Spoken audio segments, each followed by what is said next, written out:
Welcome back to another Movies with Andy. This is a no spoiler review of How to Train Your Dragon.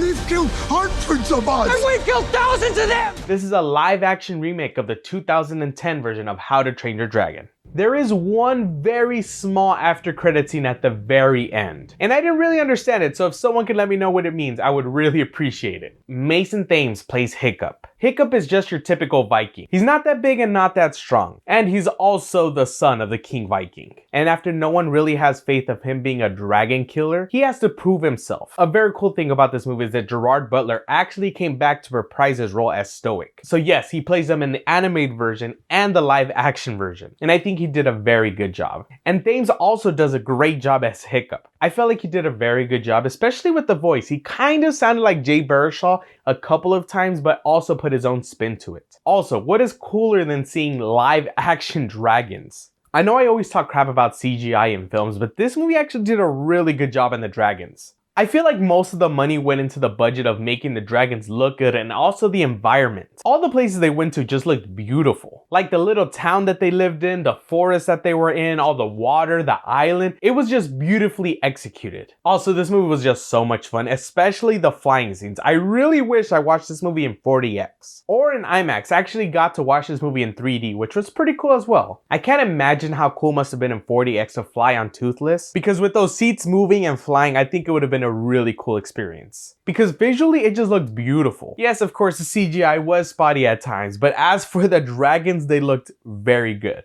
And this movie wasn't a shot-for-shot remake, but it was very similar. Of course they expanded some of the story parts to be a little bit longer, but it was still very good overall. Also, the music in this movie was beautiful. It just went so perfectly with every scene in this film. Like I said, the flying parts were also beautifully made, but the music just made it just that much better. But my favorite part of the film was actually the climax. So not only did the climax pull at some heartstrings, but it was able to bring you in, which made you feel like you were part of the journey and the adventure. And that was some things that I didn't really like. I honestly feel like the weakest part of this film was the love story. Like, I just felt like Astrid was pretty plain in this film, unfortunately. In the animated version, I feel like she had way more of a bigger personality, which made it go easily into her falling in love with Hiccup.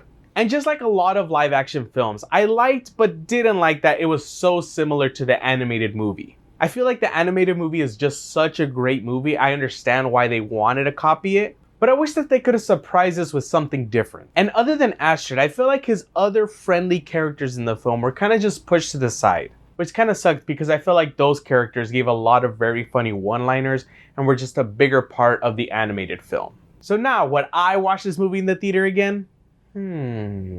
Yes, I completely would. I actually really enjoyed this film. I really do wish that there was a 4DX theater close by, because I would be watching it right now. I just had so much fun with this film, and all the adventure parts of the animated film were just amped up in the live action remake. So now, are you watching this movie this weekend? And if you are, I would love to hear what you have to say about this film. Please don't forget to like, share, and subscribe for more movie reviews every week.